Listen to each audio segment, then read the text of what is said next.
नमस्कार दोस्तों, अतुल्य भारत हिस्ट्री के यूट्यूब चैनल पर मैं अमित फगेरिया एक बार आपका पुनः स्वागत करता हूं।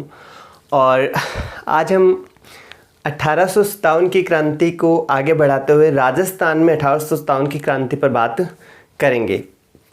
पिछली क्लास में हमने भारत में 1857 की क्रांति का प्रारंभ, उसके कारण, मुख्य घटनाएं, उसके नेतृत्वकर्ता आदि पे बात की। और आज हमारी चर्चा का विषय होगा राजस्थान में 1857 की क्रांति। तो सबसे पहले हम बात करेंगे इस दौरान राजस्थान की जो राजनीतिक स्थिति थी उसकी बात करेंगे कि यहाँ पे जो इस समय मुख्य रियासतें थी उनके शासक कौन थे तथा वहाँ पर ब्रिटिश सरकार के अंतर्गत किसका नेतृत्व रहा। तो सबसे पहले हम राजस्थान का एक नक्शा बनाते हैं।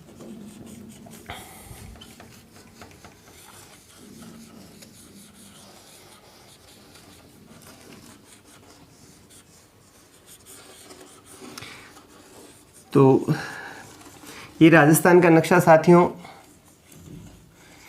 कुछ राजस्थान जैसा ही लगेगा आपको, हालांकि पूर्णतः राजस्थान में नहीं बना पाऊँगा, लेकिन मिलता जुलता राजस्थान लगभग हमने बना लिया है।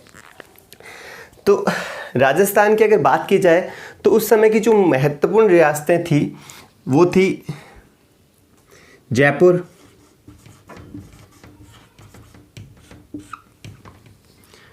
कोटा, उदयपुर,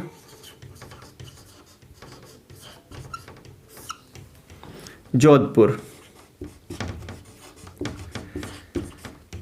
तो 1857 की क्रांति की जब हम बात करते हैं तो उस समय की जो महत्वपूर्ण रियासतें थी जिनमें अंग्रेजों के पॉलिटिकल एजेंट नियुक्त थे, तो उनमें जयपुर, कोटा, उदयपुर, जोधपुर प्रमुख थी। इसके अतिरिक्त बीकानेर भी था, लेकिन हम बात किन पे करेंगे? जयपुर, जोधपुर, उदयपुर और कोटा, क्योंकि इनका सीधा सीधा संबंध किससे रहा? 1857 की क्रांति से रहा।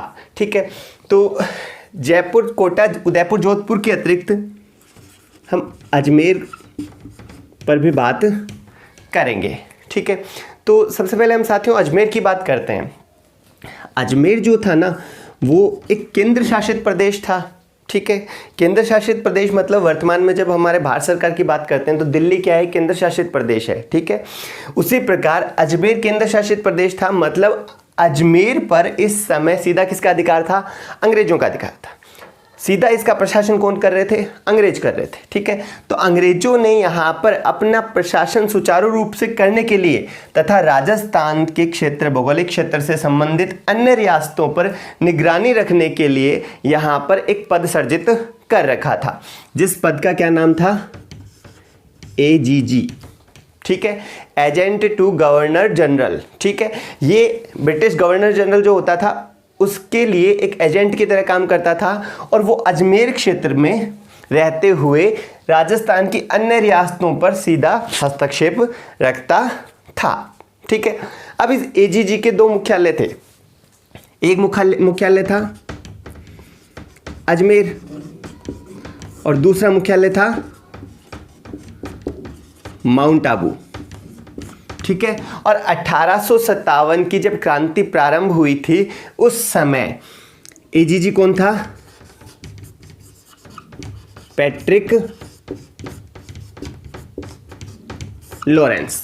ठीक है, 1857 की क्रांति के प्रारंभ होने वाले समय पर राजस्थान का या अजमेर का AGG कौन था? पैट्रिक लॉरेंस था। और इसके मैंने दो मुख्यालय बताए थे, ये भी इसलिए बताएं क्योंकि ये 1857 की क्रांति को जब हम प्रारंभ करेंगे तो इन दोनों मुख्यालय पर हम बात करेंगे। इसका जो शीतकालीन मुख्यालय होता था वो क्या होता था? अजमेर, जबकि इसका जो ग्रीष्मकालीन मुख्यालय होता था वो क्या था? सिरोही था। ठीक है, क्या था? सिरोही। ठीक है, माउंट आबू, सिरोही। AGG का जो ग्रीष्मकालीन मुख्यालय क्या था? माउंट आबू था। सिरोही के अंतर्गत आता था, माउंट आबू था। किसका मुख्यालय था? AGG का। पैट्रिक लॉरेंस जब गर्मियां आती थी कहाँ चले जाते थे? माउंट आबू चले जाते थे। ठीक है, तो AGG की बात होगी। AGG कौन था? Patrick Lawrence. अब इसके बाद हम बात करते हैं पहली महत्वपूर्ण रियासत जयपुर। अगर जयपुर की बात की जाए तो जयपुर में इस समय राम सिंह द्वितीय का शासन था।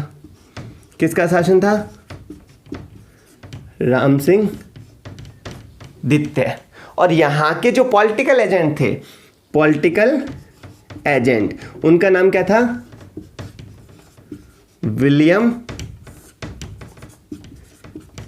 ईडन। ठीक है, ये पॉलिटिकल एजेंट का क्या काम हुआ करता था कि ये रियासतें होती थी ना, इनमें अगर ब्रिटिश सरकार के विरुद्ध किसी प्रकार की कोई भी गतिविधि चल रही है तो उसकी सूचना ये किसको देता था? एजीजी को। और एजीजी किसको देता था? गवर्नर को। ठीक है, तो जयपुर में इस समय पॉलिटिकल एजेंट कौन था? William Eden. आगे हम बात करते हैं कोटा की। तो कोटा की बात की जाए तो यहां पर भी राम सिंह दित्ते थे, हाड़ा वंश के शासक थे राम सिंह दित्ते। ठीक है, और यहां पर जो पॉलिटिकल एजेंट थे वो कौन थे? Major Burton.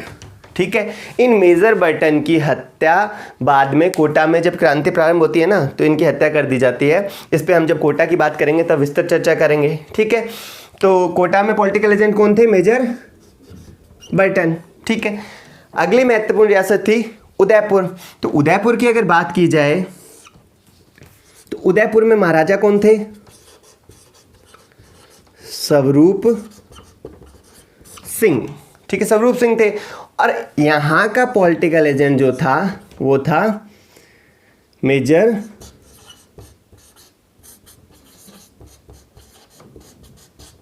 सावर्स। ठीक है, सावर्स कहां पे नियुक्त था? उदयपुर में। उदयपुर का पॉलिटिकल एजेंट कौन था? Major Showers. और जोधपुर की अगर बात की जाए तो जोधपुर में शासन किसका था? तख्त सिंह का। और यहां का पॉलिटिकल एजेंट कौन था? Mac Mason. ठीक है, ये मैक मेसन भी 1857 की क्रांति में मारा गया था। ठीक है, ये इस समय की राजनीतिक स्थिति थी राजस्थान की। ठीक है, जो भौगोलिक क्षेत्र था ना ये, इसकी राजनीतिक स्थिति क्या थी? ये थी। एक बार पुनः दोहरा लेते हैं। अजमेर एक केंद्र शासित प्रदेश था और अजमेर में एजीजी नामक एक पद किसके द्वारा स्थापित किया गया था? ब्रिटिश सरकार के द्वारा, ब्रिटिश गवर्नर के द्वारा। एजीजी का मतलब होता है एजेंट टू गवर्नर जनरल। इस समय मतलब 1857 के समय राजस्थान का एजीजी कौन था? Patrick Lawrence. ये पैट्रिक लॉरेंस वही पैट्रिक लॉरेंस है जिसका भाई अवध में, लखनऊ में जब क्रांति हुई थी ना और रेजिडेंसी में आग लगा दी थी, हेनरी लॉरेंस जो मारा गया था ना, उसी का भाई है ये पैट्रिक लॉरेंस। पैट्रिक लॉरेंस इस समय अजमेर का या राजस्थान के क्षेत्र का एजीजी था और इसके दो मुख्यालय थे, एक अजमेर में, दूसरा माउंट आबू में। ठीक है, ग्रीष्मकालीन मुख्यालय क्या था? माउंट आबू था।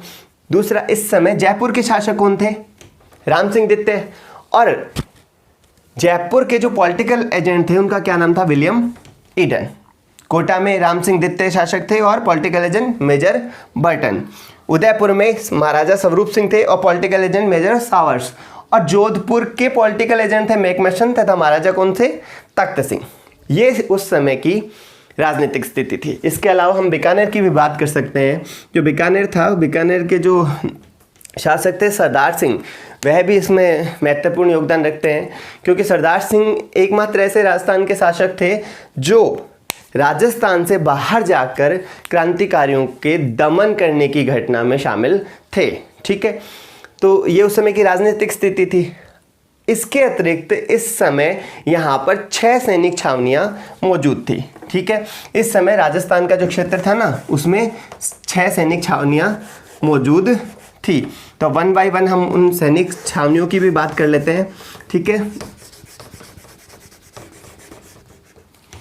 ये नक्शा में साथियों दोबारा पता नहीं कैसा बने, इसलिए इसको नहीं हटाकर सीधे उन 6 सैनिक छावनियों की बात करता हूँ। ठीक है, तो इस समय जो 6 सैनिक छावनी थी उनकी बात की जाए, कितनी कुल 6 सैनिक छावनियाँ थी। ठीक है, और इन्हें याद करने का तरीका है नानी ऐब देखिए। ठीक है, अब हमारी जो नानी दादी होती हैं, भाई बड़ी बुजुर्ग होती हैं, ज़्यादा उम्र वाली होती हैं, तो बच्चों में कोई बुराई होती है ना, ऐब बुराई या कोई कमी होती है उसी को कहते हैं। कोई बुरी आदत होती है उसको क्या कहते हैं? ऐब कहते हैं। तो बड़े बुजुर्ग हमेशा बच्चों में ऐब देखते रहते हैं कि भाई तेरे छोरे में तो वो ऐब्स है, कह देते हैं ना, भाई तेरे लड़के में तो ये ऐब है।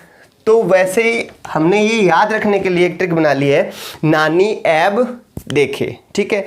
और इन 3 शब्दों से ही हम 6 की 6 सैनिक छावनियाँ याद रख सकते हैं, ठीक है। तो सबसे पहले हम बात करते हैं ना, ठीक है।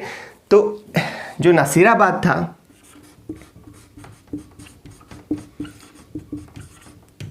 प्रथम छावनी, और यह अजमेर क्षेत्र में आती थी।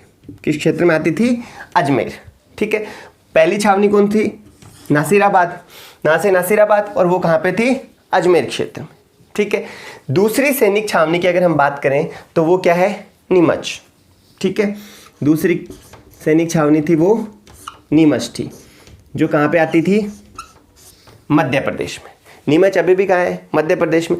तो नीमच जो सैनिक छावनी थी वह वर्तमान जो राजस्थान का भौगोलिक क्षेत्र है उससे बाहर थी, लेकिन उस समय AGG, agent to governor general कौन था? अजमेर में रहता था, उसके नियंत्रण में आती थी। वो क्या थी? नीमच, ठीक है। 2 हो गई, ना से नासिराबाद, नी से नीमच। अगली छावनी होगी ए पे, ठीक है। तो अगली छावनी थी वह थी एरनपुरा। एरनपुरा कहाँ आती है? पाली में। तीसरी सैनिक छावनी कहाँ थी? एरनपुरा, पाली में, ठीक है।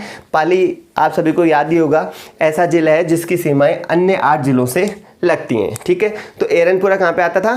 पाली में। चौथा ब्यावर, ठीक है। ब्यावर भी कहाँ आएगा? अजमेर में। यही लिख देता हूँ साथियों, ब्यावर। ब्यावर भी कहाँ? अजमेर में आती थी, ठीक है। अब 5वीं जो छावनी है वह क्या है? देवली। देखें, ठीक है। नानी ऐब देखे तो दे से देवली। देवली टोंक में आता था। 5वीं छावनी कहाँ पे है? देवली, जो कहाँ आती थी? टोंक में, ठीक है। यहाँ जयपुर, फिर टोंक, इधर अजमेर, ठीक है।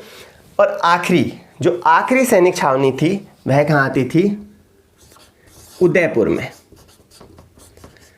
खैरवाड़ा, उदयपुर, ठीक है। उदयपुर यही इस क्षेत्र में है, यहाँ पर डूंगरपुर बांसवाड़ा आ जाता है, पर थोड़े स्थान का अभाव है इसलिए थोड़ा सा नीचे खिसक गया है। तो जो 6 सैनिक छावनियाँ 1857 के विद्रोह के समय या क्रांति के समय राजस्थान के भौगोलिक क्षेत्र के अंतर्गत आती थी, उनकी अगर बात की जाए तो पहली नासिराबाद अजमेर में, दूसरी नीमच जो एमपी के क्षेत्र में आ जाती है अब, तीसरी एरनपुरा पाली में, चौथी ब्यावर अजमेर में, 5वीं देवली टोंक में, और 6ठी खैरवाड़ा उदयपुर क्षेत्र में स्थित थी, ठीक है। अब यहाँ तक बात करने के बाद हम बात करेंगे कि जब भारत में विद्रोह शुरू हुआ उसके उपरांत राजस्थान में किस प्रकार विद्रोह आगे बढ़ता चला गया। तो इनको हटा देता हूँ साथियों।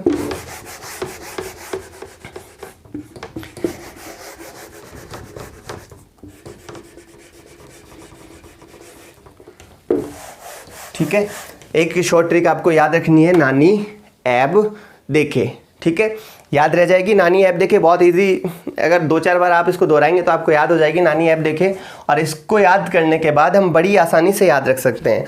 और आरपीएससी के द्वारा जो एग्ज़ाम कराए जाते हैं उनमें एक क्वेश्चन कई बार आया है कि निम्न में से कौन सी सैनिक छावनी 1857 की क्रांति के समय राजस्थान में नहीं थी, या पूछ लिया जाता है कि कौन कौन सी सैनिक छावनियाँ मौजूद थी, कितनी सैनिक छावनियाँ मौजूद थी। तो 6 सैनिक छावनियाँ मौजूद थी, और याद रखने का तरीका क्या है? नानी ऐब देखे, ठीक है। अब हम इसको आगे बढ़ाते हुए और क्रांति का राजस्थान में आगाज़ किस प्रकार होता है उसकी बात करते हैं। हमने जब भारत के संदर्भ में से पढ़ना प्रारंभ किया था तो मैंने आपको बताया था कि 10 मई को मेरठ में सबसे पहले क्रांति का प्रारंभ हुआ, ठीक है। और मेरठ से सैनिक इधर उधर गए थे, मेरठ से सैनिक इधर गए थे, दिल्ली की तरफ चले थे। राजस्थान में अजमेर, ठीक है। अजमेर महत्वपूर्ण क्यों है? क्योंकि अजमेर का वही स्थान रहा राजस्थान की राजनीति में जो भारत की राजनीति में दिल्ली का रहा। राजस्थान में एजीजी कहाँ बैठता था? अजमेर बैठता था। और मेरठ से एक इन्फेंट्री एक सैनिक टुकड़ी कहाँ आई थी? अजमेर आई थी। ठीक है, भारत में 10 मई को जब क्रांति प्रारंभ हुई थी उससे कुछ दिन पहले मेरठ से एक सैनिक टुकड़ी कहाँ आई थी? अजमेर आई थी। नाम क्या था? 15वीं BNI। ठीक है, 15वीं BNI इस समय मेरठ से अजमेर आई हुई थी और ये अजमेर पहुंची थी उसके कुछ समय बाद ही भारत में 10 मई को क्रांति का प्रारंभ हो गया था। ठीक है, जैसे ही AGG कौन था? लॉरेंस, जो इस समय कहाँ था? माउंट आबू में था। कहाँ पे था? माउंट आबू में। जैसे ही लॉरेंस को ये पता चला कि भारत में सैनिकों के द्वारा विद्रोह कर दिया गया है तो वह तुरंत माउंट आबू से कहाँ पहुंचा? अजमेर आ गया। क्यों आ गया? क्योंकि अजमेर सामरिक दृष्टि से अति महत्वपूर्ण केंद्र था राजस्थान के लिए। तो तुरंत वह माउंट आबू से कहाँ पहुंचा? अजमेर पहुंचा। और उसने सोचा कि जो ये 15वीं BNI है ना, ये कहाँ से आई थी? मेरठ से आई थी कुछ समय पूर्व। तो इसने सोचा हो सकता है ये सैनिक भी उन सैनिकों से बातचीत करके आए हों और ये भी विद्रोह कर सकते हैं। तो इन्हें अजमेर से दूर करने के लिए इन्हें कहाँ भेज दिया गया? नासिराबाद। ठीक है, नासिराबाद जो सैनिक छावनी थी वहां भेज दिया गया और 15वीं BNI की जगह पे अजमेर में मेर रेजिमेंट को नियुक्त कर दिया गया। ठीक है, अब ये 15वीं BNI जैसे ही नासिराबाद पहुंचती है तो जो सैनिक थे उनके मन में एक आक्रोश भावना पैदा हो जाती है। क्यों हो जाती है? कि उनके मन में ये शंका होती है कि भाई हम पे विश्वास नहीं रखा गया, इसलिए हमें अजमेर से कहाँ भेज दिया गया? नासिराबाद। ठीक है, 28 मई को सायंकालीन सभा में शाम को 4 बजे के करीब की बात है, बृहस्पतिवार का दिन था और नासिराबाद में जब सैनिकों की सायंकालीन सभा चल रही थी उसी समय विश्वास का प्रश्न सामने आया और एक सैनिक थे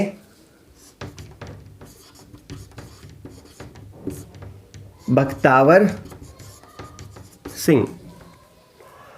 इन बख्तावर सिंह के द्वारा कहा गया कि अगर आपको हम पे विश्वास ही होता तो आप हमें अजमेर से हटाते नहीं। और इसी के साथ नसीराबाद के सैनिकों ने अंग्रेज़ों के विरुद्ध विद्रोह प्रारंभ कर दिया। ठीक है, बख्तावर सिंह ने सबसे पहले इसका नेतृत्व किया नसीराबाद में और 28 मई को विद्रोह प्रारंभ हो गया। ये सैनिक यहाँ से किस तरफ चल पड़े? दिल्ली की तरफ। ठीक है, अब 28 मई को सायंकालीन सभा में राजस्थान में भी विद्रोह का प्रारंभ हो गया। इसके उपरांत नीमच, ठीक है, इसके उपरांत विद्रोह कहाँ प्रारंभ हुआ? नीमच में। जब नीमच के क्रांतिकारियों को ये पता चला कि नसीराबाद के हमारे साथियों ने विद्रोह कर दिया तो उनके मन में भी ब्रिटिश सरकार के विरुद्ध मन ही मन आक्रोश की भावना बढ़ने लगी। और कहते हैं कि नीमच का जो अंग्रेज अधिकारी था एबॉट के द्वारा सैनिकों को वफादारी की कसम खिलाई गई कि आप ब्रिटिश सरकार के प्रति वफादार रहेंगे। ठीक है, तब मोहम्मद अली बेग, सैनिक का नाम क्या था? मोहम्मद अली बेग ने कहा कि अवध तो आपका वफादारी था और उसकी आपके साथ सहायक संधि भी थी। उसके उपरांत भी आपने अवध पर कुशासन का आरोप लगाकर उसे अपने अधीन कर दिया। इस बात को कहते ही एक अन्य सैनिक हीरा सिंह ने भी उसका पक्ष में खड़ा हो गया। भाई हीरा सिंह भी मोहम्मद अली बेग के पक्ष में खड़ा हो गया और हीरा सिंह और मोहम्मद अली बेग के साथ अन्य सैनिक भी ब्रिटिश अधिकारी के विरुद्ध खड़े हो गए। नीमच में भी क्रांतिकारियों ने सैनिकों ने विद्रोह प्रारंभ कर दिया और नीमच से मुश्किल से 40 सैनिक बचकर चित्तौड़ की तरफ चले गए। कहाँ चले गए? चित्तौड़। ठीक है, नीमच से 40 अंग्रेज जिनमें बच्चे और महिलाएं भी शामिल थी, इससे चित्तौड़ की तरफ चले और चित्तौड़ में डुंगला गांव, कौन सा गांव? डुंगला गांव में एक किसान रूगाराम के यहाँ पर शरण ली, जहां पर कैप्टन सावर्स, ये नीमच छावनी थी ना, ये उदयपुर के जो पॉलिटिकल एजेंट थे कैप्टन सावर्स उनके अधीन आती थी। और कैप्टन सावर्स चित्तौड़ पहुंचे और इन 40 अंग्रेजों को यहां से सुरक्षित निकालकर उदयपुर में, कहां पर, उदयपुर में जो मेवाड़ महाराणा थे स्वरूप सिंह, उनके पास पहुंचाया। ठीक है, अब आगे हम बात करते हैं, नसीराबाद में विद्रोह हो गया, नीमच में हो गया, अब अगली बात कहाँ करेंगे, एरनपुरा में। ठीक है, तो एरनपुरा को प्रारंभ करते हैं। एक बार अब मैप हटा देता हूँ मैं साथियों। तो विद्रोह का अगला केंद्र एरनपुरा। ठीक है, विद्रोह का अगला केंद्र क्या होगा, एरनपुरा। अब साथियों हम एरनपुरा की बात करें तो एरनपुरा जो था वह कहाँ था, पाली में था। अभी राजस्थान के नक्शे में मैंने आपको बताया था कि एरनपुरा कहाँ था, पाली वाले क्षेत्र में था। और यहाँ पर जो एरनपुरा में जो सैन्य टुकड़ी नियुक्त थी उसका क्या नाम था, जोधपुर लीजन। ठीक है, जोधपुर लीजन कहाँ नियुक्त थी, एरनपुरा में। ठीक है, इस जोधपुर लीजन के कुछ सैनिक, जोधपुर लीजन के कुछ सैनिक कहाँ गए हुए थे, माउंट आबू गए हुए थे। एक सैन्य अभ्यास में जोधपुर लीजन के कुछ सैनिक कहाँ गए थे, माउंट आबू गए हुए थे। और ये इन सैनिकों के द्वारा माउंट आबू में अलेक्जेंडर, ये अलेक्जेंडर कौन था, जो पैट्रिक लॉरेंस था ना, एजीजी राजस्थान का, अजमेर का जो एजीजी था पैट्रिक लॉरेंस उसका बेटा था, इसको क्षतिग्रस्त कर दिया था। और माउंट आबू से इसे क्षतिग्रस्त कर कर वापस कहाँ लौटे, एरनपुरा लौटे। जब ये एरनपुरा लौटे तो इन जोधपुर लीजन के कुछ सैनिकों का वहाँ पे भव्य स्वागत हुआ। ठीक है, इन्हीं सैनिकों के द्वारा इस समय नारा दिया गया, चलो दिल्ली मारो फिरंगी। इस नारे के साथ, इस उद्घोष के साथ ये सैनिक दिल्ली की तरफ चल पड़े। इस नारे को देने वाले सैनिकों में शिवनाथ का नाम मुख्यतः आता है। इसके अतिरिक्त तिलक, मोती खां आदि सैनिक जोधपुर लीजन से संबंधित रहे। शिवनाथ ने समय क्या कहा, चलो दिल्ली मारो फिरंगी। और इसी के साथ एरनपुरा के सैनिक कहाँ चल पड़े, दिल्ली की तरफ चल पड़े। जब ये दिल्ली जा रहे थे तो खैरवा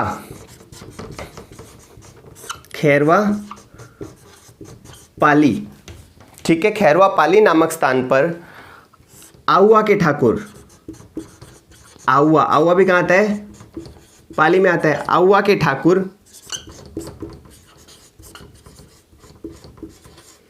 कुशाल सिंह चंपावत इनसे मिले। ठीक है, आउवा ठाकुर कुशाल सिंह चंपावत इनसे कहाँ पे मिले, खैरवा पाली में। और इन्होंने सैनिकों के समक्ष प्रस्ताव रखा कि वे उनका नेतृत्व करने को तैयार हैं।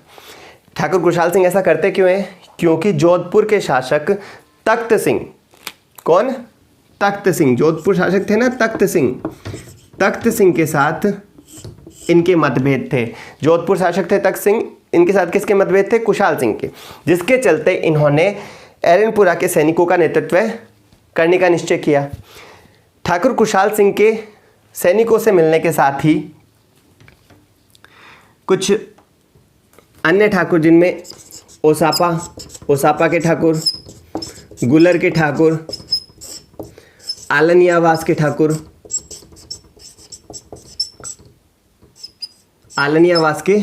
ठाकुर, ठीक है, अजीत सिंह वगैरह भी किसके साथ आ गए, कुशाल सिंह के साथ आ गए। परिणाम स्वरूप तख्त सिंह ने अपने सेनापति ओनाड सिंह, जिसके साथ अंग्रेज अधिकारी हैथकॉट भी आया, किसके विरुद्ध, कुशाल सिंह के विरुद्ध। और इन दोनों के बीच में एक युद्ध हुआ जिसे हम बिथोड़ा के युद्ध के नाम से जानते हैं। किस युद्ध के नाम से, बिथोड़ा का युद्ध। ठीक है, अब बिथोड़ा का युद्ध होता कब है, 8 सितंबर ठीक है, किस किस के बीच होता है? आहुआ ठाकुर कुशाल सिंह तथा तख्त सिंह, किसके? जोधपुर के महाराज थे ना, जोधपुर महाराज तख्त सिंह के सेनापति ओनार सिंह तथा अंग्रेज अधिकारी हिथकॉट, जो किसकी तरफ से आए थे? तख्त सिंह की तरफ से। दूसरी तरफ क्रांतिकारियों का नेतृत्व कौन कर रहे थे? आहुआ के ठाकुर कुशाल सिंह चंपावत। इन दोनों के बीच में एक युद्ध होता है जिसे हम किस नाम से जानते हैं? बिथोड़ा का युद्ध। होता कब है? 8 सितंबर 1857 को। इस युद्ध में ठाकुर कुशाल सिंह के द्वारा ओनार सिंह को और हिथकॉट को बहुत बुरी तरीके से पराजित कर दिया जाता है। ठीक है, तो इस बिथोड़ा के युद्ध में विजय किसकी होती है? ठाकुर कुशाल सिंह की। ठीक, जब इसकी सूचना, एक बार इसको पहले दोहरा लेते हैं। एरनपुरा पाली में कौन सी जोधपुर लीजन स्थापित थी? ठीक है, जोधपुर लीजन के सैनिक माउंट आबू में सैन्य अभ्यास के लिए गए हुए थे। वहां पर इन्होंने एजीजी के पुत्र अलेक्जेंडर को नुकसान पहुंचाया, उनको क्षतिग्रस्त कर दिया, और वहां से लौटकर जब ये एरनपुरा पहुंचे तो इन सैनिकों का भव्य स्वागत हुआ। इन्हीं सैनिकों में से शिवनाथ ने क्या कहा? चलो दिल्ली मारो फिरंगी। और इसी उद्घोष के साथ ये सैनिक किसकी तरफ बढ़े? दिल्ली की तरफ बढ़े। जब ये खैरवा नामक स्थान पर पहुंचे, खैरवा कहाँ आता है? पाली में। वहां इनकी मुलाकात आहुआ के ठाकुर कुशाल सिंह चंपावत से हुई, और कुशाल सिंह चंपावत ने इन्हें कहा कि मैं आपका नेतृत्व करने के लिए तैयार हूं। जब कुशाल सिंह इनका नेतृत्व के लिए तैयार हुए तो ओसापा, गुलर, आलनियावास, यहाँ के जो ठाकुर थे वो भी किसके साथ आ गए? कुशाल सिंह के साथ। ये लोग तख्त सिंह से नाराज थे, इस कारण ये किससे आकर मिल गए? सैनिकों से आकर मिल गए। ठीक है, जब इसकी सूचना जोधपुर महाराज तख्त सिंह को मिली तो तख्त सिंह ने अपने सेनापति, क्या नाम था? ओनार सिंह, और अंग्रेज अधिकारी हिथकॉट को किसके विरुद्ध भेजा? कुशाल सिंह के बीच। इन दोनों के बीच में 8 सितंबर 1857 को बिथोड़ा का युद्ध हुआ। इस युद्ध में कुशाल सिंह के हाथों ओनार सिंह व हिथकॉट पराजित हो गए।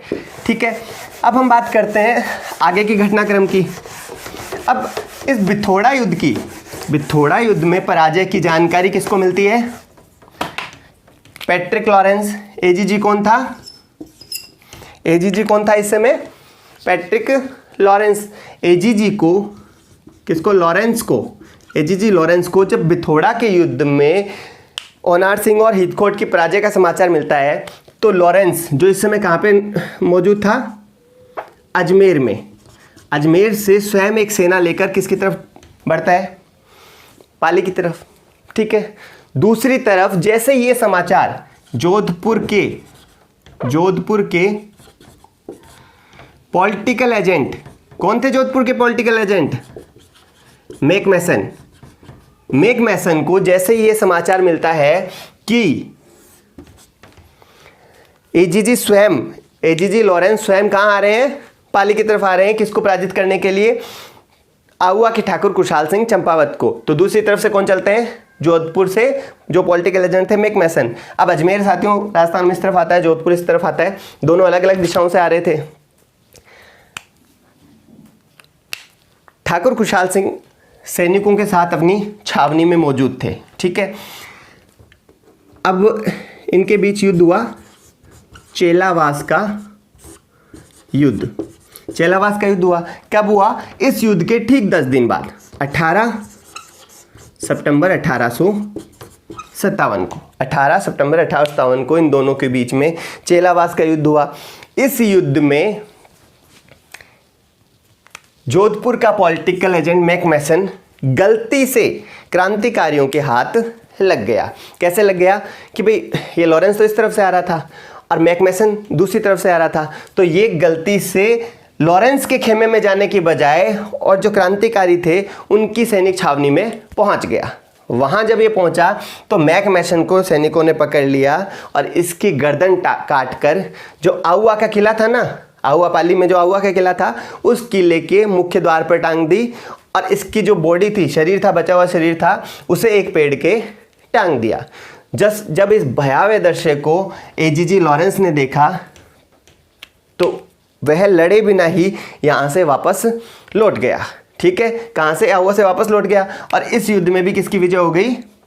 ठाकुर कुशाल सिंह चंपावत की। इसके उपरांत, किसके उपरांत? चेलावास के युद्ध के उपरांत पहला बिथोड़ा युद्ध में विजय हुई, दूसरी चेलावास विजय हुई। चेलावास के युद्ध के विजय के उपरांत सैनिकों ने दिल्ली जाने का निर्णय लिया। क्यों लिया? अब लगातार समाचार मिल रहे थे सैनिकों को कि उनके साथी सैनिक जो थे वो दिल्ली में विपरीत परिस्थितियों में फंस गए हैं, उन्हें अंग्रेज़ों ने चारों तरफ से घेर लिया है और अगर उनको सहायता नहीं मिली तो वह किसी भी पल पराजित हो सकते हैं। ठीक है, इसलिए आहुआ से ये सैनिक अब दिल्ली की तरफ निकले। दिल्ली जाते वक्त नारनौल नामक स्थान पर इन्हें अंग्रेज अधिकारी गराड द्वारा पराजित कर दिया गया। ठाकुर खुशहाल सिंह चंपावत ने दिल्ली जाने के बजाय आहुआ में रुकने का निर्णय लिया। जब खुशहाल सिंह चंपावत को ये पता चला कि आहुआ पर अंग्रेज सेना आक्रमण करने वाली है तो उसने आहुआ को पृथ्वी सिंह को सौंपकर आहुआ से मेवाड़ की तरफ चला गया और मेवाड़ में कोठारिया ठिकाना था। ठीक है, कोठारिया ठिकाने के उमराव जोध सिंह ने इन्हें शरण दी। ठीक है, ठाकुर खुशहाल सिंह को मेवाड़ क्षेत्र के कोठारिया जो ठिकाना था उसके जोध सिंह ने शरण दी। आहुआ पर अंग्रेजों का अधिकार हो गया। अंग्रेजों ने जो आहुआ की इष्ट देवी है सुगाली माता, उनके मंदिर से सुगाली माता की मूर्ति उठाई और उसे कहाँ ले गए? अजमेर ले गए। वर्तमान में यह सुगाली माता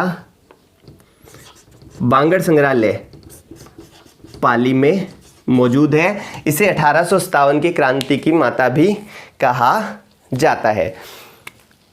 आहुआ ठाकुर खुशहाल सिंह चंपावत के ऊपर बाद में क्रांति जब पूर्णतः उसका दमन कर दिया गया तो इन पर टेलर आयोग बिठाया गया। कौन सा आयोग? टेलर आयोग। खुशहाल सिंह चंपावत पर टेलर आयोग ने निर्णय दिया कि इनका ब्रिटिश सरकार के साथ सीधा कोई संघर्ष नहीं था और इन्होंने अंग्रेज़ों के विरुद्ध कहीं भी युद्ध नहीं लड़ा था। इनका संघर्ष किसके साथ था? जोधपुर महाराजा तख्त सिंह के साथ। इस कारण टेलर आयोग की सिफारिश पर आहुआ ठाकुर खुशहाल सिंह को मुक्त कर दिया गया। उन्हें किसी प्रकार की सज़ा नहीं दी गई। ठीक है, 1864 में खुशहाल सिंह चंपावत स्वयं अपनी मृत्यु को प्राप्त हुए। ठीक है, अब हम अगली बात करेंगे कोटा में उपद्रव। अगला उपद्रव कहाँ पे? कोटा में। तो अब कोटा में अगर विद्रोह की बात की जाए तो कोटा 1857 की क्रांति में राजस्थान के संदर्भ में विद्रोह की दृष्टि से सबसे महत्वपूर्ण स्थल रहा, क्योंकि कोटा में 6 माह तक, कितने महीने? 6 माह तक क्रांतिकारियों का अधिकार रहा। सबसे लंबे समय तक राजस्थान क्षेत्र में कोटा पर ही क्रांतिकारियों ने अपना अधिकार बनाए रखा। दूसरा कारण इसके महत्वपूर्ण होने का ये हो जाता है कि कोटा में इस समय कोई सैनिक छावनी नहीं थी, फिर भी यहाँ पर 1857 की क्रांति का राजस्थान में सबसे लंबे समय तक प्रभाव रहा। अगर यहाँ की राजनीतिक स्थिति की बात की जाए तो यहाँ के शासक मैंने क्या बताया था? राम सिंह द्वितीय थे और जो पॉलिटिकल एजेंट थे उनका क्या नाम था? Major Burton. ठीक है, जब नीमच में विद्रोह हुआ तो मेजर बर्टन इस नीमच के विद्रोह को दबाने के लिए वहां पर एबॉट की सहायता करने के लिए गए थे। ठीक है, अब कोटा में माहौल बन रहा था कि यहाँ पे भी क्रांति प्रारंभ हो सकती है, इसलिए राम सिंह के द्वारा मेजर बर्टन को सूचित किया गया कि वे कोटा लौटकर ना आए। कुछ समय तक मेजर बर्टन कोटा वापस नहीं आए, लेकिन मुस्लिम सैनिकों से बात करने के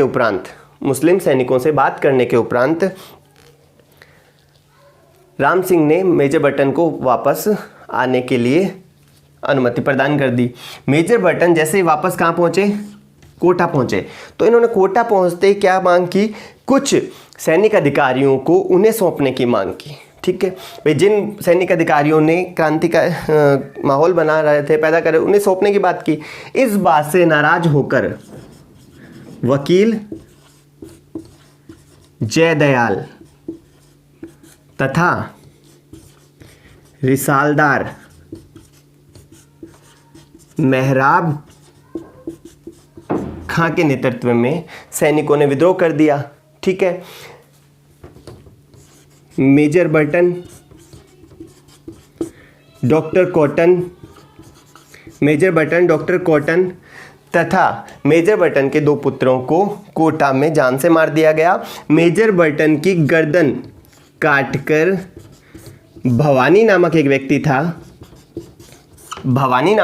था, जिसने मेजर बर्टन की गर्दन को काटकर अपने भाले में टांगकर कोटा की गलियों में चक्कर लगाए थे। ठीक है, मतलब सैनिकों में इतना आक्रोश था बर्टन के प्रति कि इसको मारने के उपरांत भी इसकी गर्दन काट ली गई, और उन सैनिकों में से एक भवानी नामक सैनिक था जिसने इसकी गर्दन को भाले में पर टांगकर कोटा की गलियों में चक्कर लगाए थे। अगले 6 माह तक कोटा पर सैनिकों का अधिकार रहा। महाराज राम सिंह को नज़रबंद कर दिया गया। इसके उपरांत करौली के शासक मदन पाल की सहायता से, किसकी? करौली के शासक मदन पाल की सहायता से कोटा पर पुनः अंग्रेजों के द्वारा अधिकार किया गया। और इस घटनाक्रम के उपरांत जो तोपों की सलामी दी जाती थी रियासतों को, उनमें कुछ परिवर्तन किया गया। कोटा महाराव राम सिंह को इससे पहले 17 तोपों की सलामी दी जाती थी, जिन्हें घटाकर 13 कर दिया गया। ठीक है, कोटा महाराव राम सिंह की तोपों की सलामी क्या कर दी गई? घटा दी गई। क्यों? क्योंकि अंग्रेज राम सिंह को इसके लिए उत्तरदायी मानते थे। उनका कहना था राम सिंह की भी मिली भगत थी किसमें? इस विद्रोह में। ठीक है, दूसरी तरफ करौली के मदन पाल की जो तोपों की सलामी थी वह 13 से 17 कर दी गई, मतलब बढ़ा दी गई। क्यों बढ़ा दी गई? क्योंकि मदन पाल की सहायता से ही अंग्रेजों ने किस पर अधिकार किया था? कोटा पर पुनः अधिकार किया था। ठीक है, अब कोटा के बाद हम बात करते हैं साथियों तात्या टोपे की। ठीक है,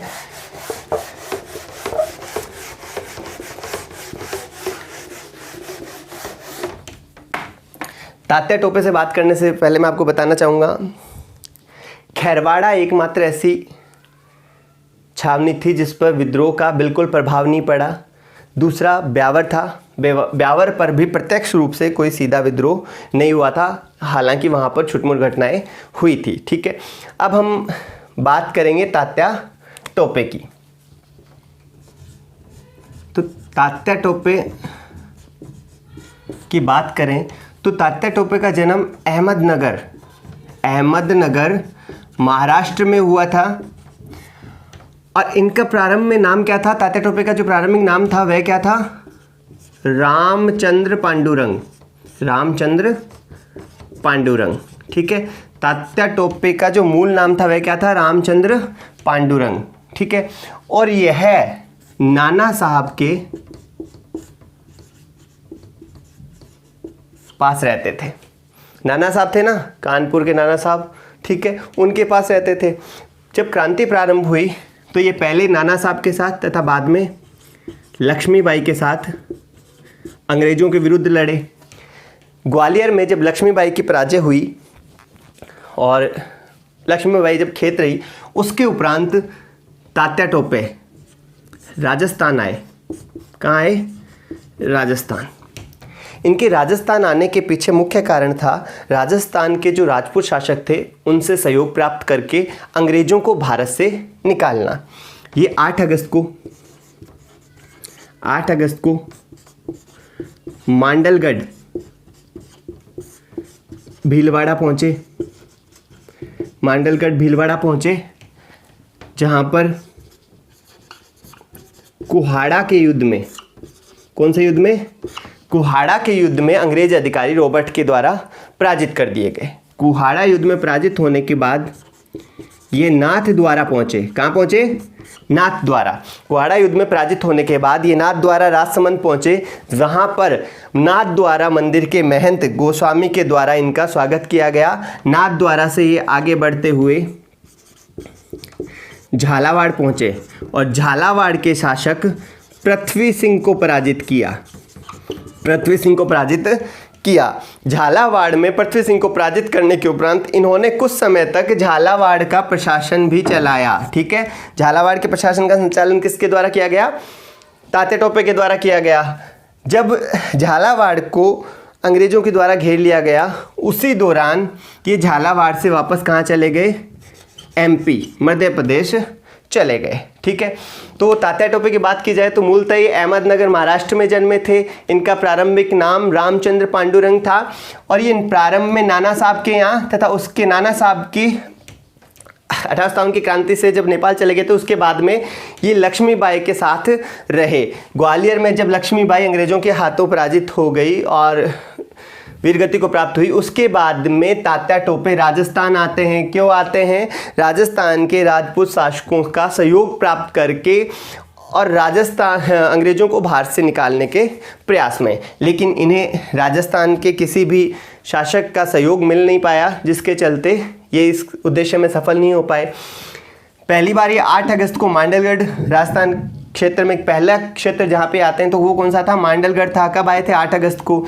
वहाँ पे इनका कुहाड़ा युद्ध हुआ। कुहाड़ा के युद्ध में ये जनरल रॉबर्ट के हाथों पराजित हुए। वहाँ से पराजित होकर ये नाथद्वारा पहुँचते हैं। नाथद्वारा के महंत गोस्वामी गिरधर थे, इनका स्वागत किया। नाथद्वारा से ये झालावाड़ पहुंचे। इनके पीछे अंग्रेज चल रहे थे लगातार। ठीक है, इसलिए ये पहले मांडलगढ़ में कुहाड़ा में इनका संघर्ष होता है। उसके बाद नाथद्वारा आते हैं। नाथद्वारा भी इनके पीछे पीछे अंग्रेज आ जाते हैं, जिसके चलते ये आगे झालावाड़ की तरफ बढ़ते हैं। झालावाड़ जब ये पहुंचते हैं तो वहाँ के शासक पृथ्वी सिंह को पराजित कर देते हैं और कुछ समय तक झालावाड़ के प्रशासन का संचालन करते हैं। वहाँ का शासन किसके हाथों चलाया जाता है? तात्या टोपे के द्वारा।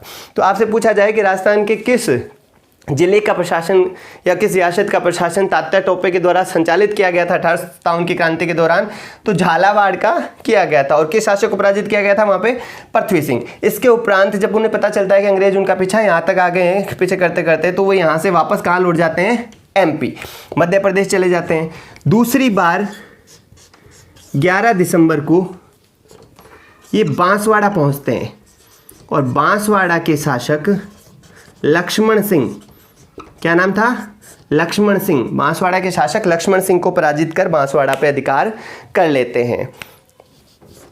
इन्हें मानसिंह नरूका सिंधिया के सामंत थे और तात्या टोपे के अच्छे मित्र थे, लेकिन इन मानसिंह नरूका के विश्वासघात के चलते इन्हें कहाँ पर गिरफ्तार कर लिया गया था? सीकर में गिरफ्तार कर लिया गया। सीकर से इन्हें मध्य प्रदेश ले जाया गया और सिपरी में 18 अप्रैल को इन्हें फांसी दे दी गई। ठीक है, तो जिस क्रांति का प्रारंभ 28 मई को नसीराबाद में हुआ था, उस क्रांति का अंत सीकर में हो गया। ठीक है, ये तात्या टोपे के बारे में जो सामान्य जानकारी थी वह थी। अगर आपसे साथियों पूछ लिया जाए कि कौन से शासक के द्वारा सर्वाधिक अंग्रेजों का सहयोग 1857 की क्रांति के दौरान किया गया, तो वह कौन था? स्वरूप सिंह। जो मेवाड़ के शासक थे ना, स्वरूप सिंह, मेवाड़ शासक स्वरूप सिंह ऐसे शासक थे इस समय जिन्होंने अंग्रेजों का सर्वाधिक सहयोग किया। दूसरा, अगर ये पूछा जाए कि कहाँ के शासक ने राजस्थान से बाहर जाकर क्रांतिकारियों का दमन करने में अंग्रेजों की सहायता की, तो वो कौन थे? बीकानेर के सरदार सिंह। ठीक है, बीकानेर के सरदार सिंह ने, कहाँ के? बीकानेर के सरदार सिंह ने राजस्थान से बाहर जाकर क्रांतिकारियों के दमन में भूमिका निभाई थी। इन्होंने बांडलू नामक, पंजाब में जाकर बांडलू नामक स्थान पर क्रांतिकारियों से संघर्ष किया, उन्हें पराजित किया। इसी के साथ राजस्थान में 1857 की क्रांति से संबंधित समस्त जो तथ्य थे उन पे हमारे द्वारा बात कर ली गई है और अगली क्लास में हम किसी नए टॉपिक के साथ एक बार आपसे पुनः मिलेंगे। धन्यवाद।